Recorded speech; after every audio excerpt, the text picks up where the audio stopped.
Let's go on. So last time we talked about forces and we looked at some of the typical forces available. And so today we shall go on to looking at Newton's laws. Before we start that, let's talk about, at least we talked about the forces, so let's get a unit of force and then we'll go from there. So I'll start off in my book. I have in my book I have 5.5 Newton's laws. Well, we talked about that just last week. A force is a push or a pull. Yeah, push or pull. So if you pull something, it will cause it to move. If you push, it causes it to move. So the unit of force is Newton. So let's talk about that. So maybe I should remind you of that. We can also say it is a vector quantity. The unit of force is the Newton in the SI system.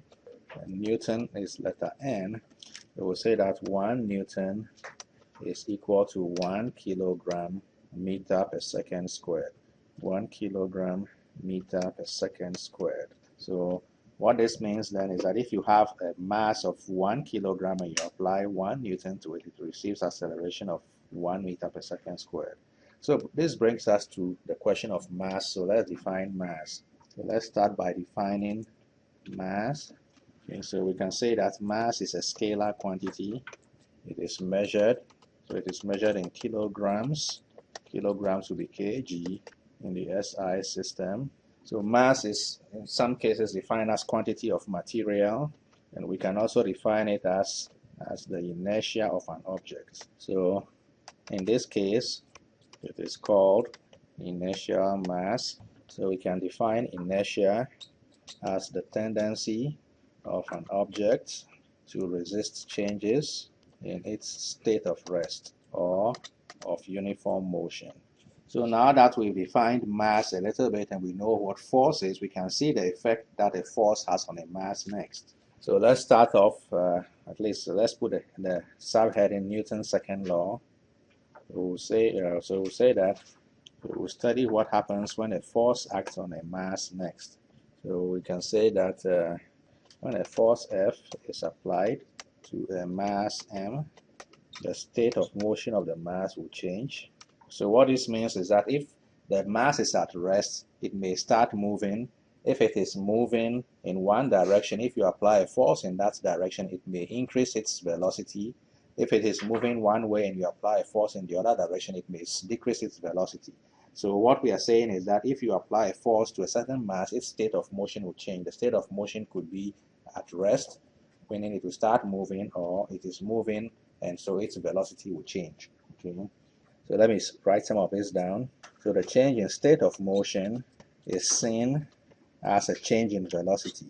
We learned that when there is a change in velocity with time, we have an acceleration. So we can say that, we say that when a force F acts on a mass M, the mass will experience an acceleration A. This is called Newton's second law, and we are saying that the force is a net force. So we can write this as acceleration is equal to net force divided by mass. So we can write A equals F net over M, where A is a vector and net force is a vector quantity also. So this is Newton's second law. Acceleration is equal to net force over mass, where we can say that the net force is the sum of all forces on the object. So we can say F1 plus F2 plus Fn. That is your net force. We can also rewrite this as net force is equal to mass times acceleration. Any questions? Okay. So now let's consider a case where there is no change in the object state of motion. So we can say that, now consider that, let me rewrite that, sorry. So suppose if we consider that there is no change in velocity when a force is applied to a mass M, then we will see that the object state of motion does not change. So we'll say this means that if the object is at rest, it stays at rest. If it is moving at a certain speed, it continues to move at that speed. So this is called Newton's first law. So the first law is also called the law of inertia. Okay, the first law is also called the law of inertia. So now let's look at some scenario where an object of mass m has a certain force F applied to it. So let's say we have an object of mass m and we apply a force to it. Let's call this force F1 and the second force F2. Actually, let's do it this way. Let me make the two forces the same first of all. F2. Okay. We can say that if F1 is equal to F2, then F net is equal to 0, i.e. F net is equal to F1 minus F2. So we can say that if F net is equal to 0, then the object will continue in its state of rest. So we can say then mass m continues in its state of motion. So if mass m has an initial velocity 0, it will just remain at rest. If it is moving at constant velocity v, it will just continue to move at constant velocity v. Okay, so this is the first law. Okay, and then we can look at the same mass, but this time with different forces acting on it. So this is mass m again.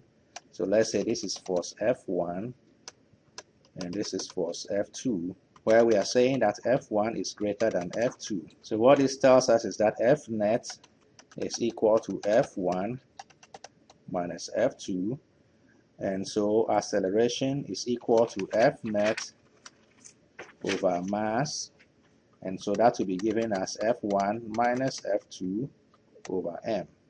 So this gives us the acceleration of this object. So since the forces are not equal, since the object has a net force acting on it, it means it will experience an acceleration a. So this is the second law. We say mass receives an acceleration a due to net forces F1 minus F2.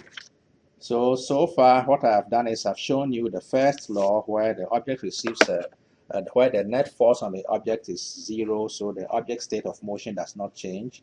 It continues at rest or in uniform motion along a straight line.